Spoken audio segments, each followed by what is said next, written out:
सोनपुर के जिस घर से बहन की डोली उठने वाली थी पर बदमाशों ने उस घर के भाई की अर्थी उठवा दी। दरअसल ये मामला सबको चौंका दिया है। इस मामले को जानने के बाद पूर्णिया के सांसद पप्पू यादव ने खुद सोनपुर पहुंचकर और जो पीड़ित परिवार है उनसे मिला है और क्या कुछ कह रहे हैं पप्पू यादव, ये सुनिए आप। जब मैंने बातचीत की तो उन्होंने कहा कि सर प्रेम प्रसंग था, दोस्त की बहन के साथ उसका इन्वॉल्वेशन था।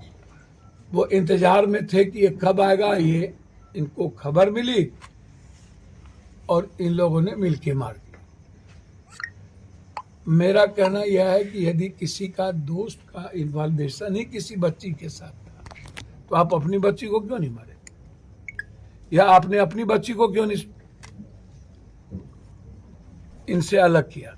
और 1 साल के बाद कोई बच्चा आ रहा है और तो आप उसका कॉल डिटेल निकालिए। आपके घर में भी बच्ची होगी तो आपकी बच्ची बात तो कर रही होगी, तो आप उससे मोबाइल ले लेते।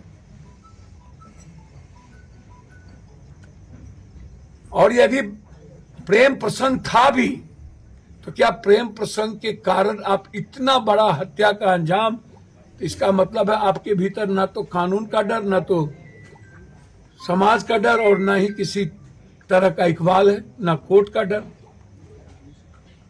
इससे बड़ी घटना तो कुछ हो नहीं सकती है। दूसरा तरफ यदि यह आप कह रहे हैं कि 2 साल पहले इनके पिताजी भी और उनके छोटे भाई भी, उनका साफ कहना है कि यदि 2 साल पहले किसी से झगड़ा हुआ, वो कह रहा और वो 6 साल के बाद जेल से निकला, तो ये मामला भी नहीं बनता।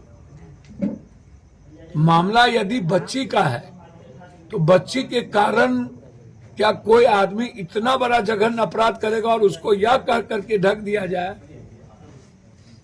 कि प्रेम प्रसंग के कारण मर गया। तो हमको तो दया आता है ऐसे प्रशासन पर कि आप हत्या को हत्या न कह के प्रेम प्रसंग के कारण मार दिया गया। अपनी पीठ थपथपाने के लिए किसी भी बच्ची के बलात्कार की घटना के बाद उसके चरित्र का हनन करना। जब हम अभी छपरा गए थे एक बच्ची के बलात्कार में, तो जिस तरीके की बात छपरा में आई कि प्रेम प्रसंग था, अरे मैंने डीआईजी साहब से कहा कि भैया प्रेम प्रसंग था और वो बच्ची यदि खुद ही कूद गई कुआं में तो इसका मतलब उस बच्ची को हत्या करने पर मजबूर किया गया, तो उसको आप क्या आत्महत्या मानेंगे क्या? पप्पू यादव के कारण या किसी व्यक्ति के कारण कोई व्यक्ति कूद रहा है तो सरकमस्टांसेस क्या है, उसके पीछे कारण कौन है, तो हत्या होगी ना। प्रेम प्रसंग हो, आप मार दिए तो हत्या है। तो आपको तो स्पीडी ट्रायल करने की जरूरत है और आप बच नहीं सकते। हम तो आज ही, कल लोकसभा है, हमें जाना था। गैस के मुद्दे को लेकर एडजॉर्नमेंट मौसम है मेरा, हम 8 बजे का टिकट लिए इसी घटना के चलते। तो इस पर कोई समझौता नहीं, सदन में भी मामला हम उठाएंगे। कल मौका मिल जाए या परसों मिल जाए, बिहार की जो स्थिति है उस पर लोकसभा के भीतर भी हम स्पीकर से मिलकर के मुद्दे को उठाएंगे। और निश्चित रूप से यदि इसको डाइवर्ट किया गया तो इसकी लड़ाई बिल्कुल लोकतांत्रिक तरीके से हम लोग लड़ेंगे। इस परिवार के पूरे साथ हैं हम लोग। हमारे साथ कई पार्टी के लीडर भी हैं, यहाँ मौजूद हैं। सभी लोग इस मामले को लेकर गंभीर हैं, सारे साथी गंभीर हैं इस घटना को लेकर, और मैं तो ज्यादा गंभीर हूं।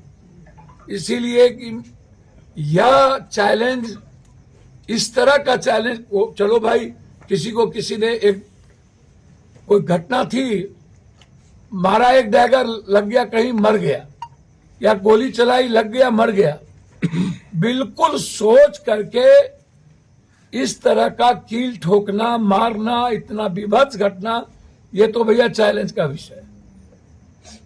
और ऐसे अपराधियों को माफ नहीं की जानी चाहिए और समाज में ऐसे जल्लाद को पनपने नहीं देना चाहिए ताकि वो नासूर बन जाए समाज के और उसको लगे कि मैं एको हम द्वितीय नास्ति, मुझसे वो ताकतवर कोई नहीं।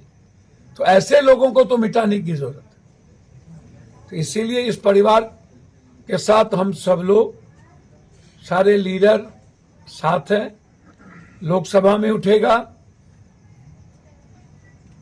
हम यहां से आंदोलन भी शुरू करेंगे। जैसे आज बड़ी सभा पुलिस ने जो गोली सीने में मारी उसको लेकर के थी, उस दिन भी हम गए, और यह हमारे लिए चैलेंजेबल विषय है, इसको हम लड़े।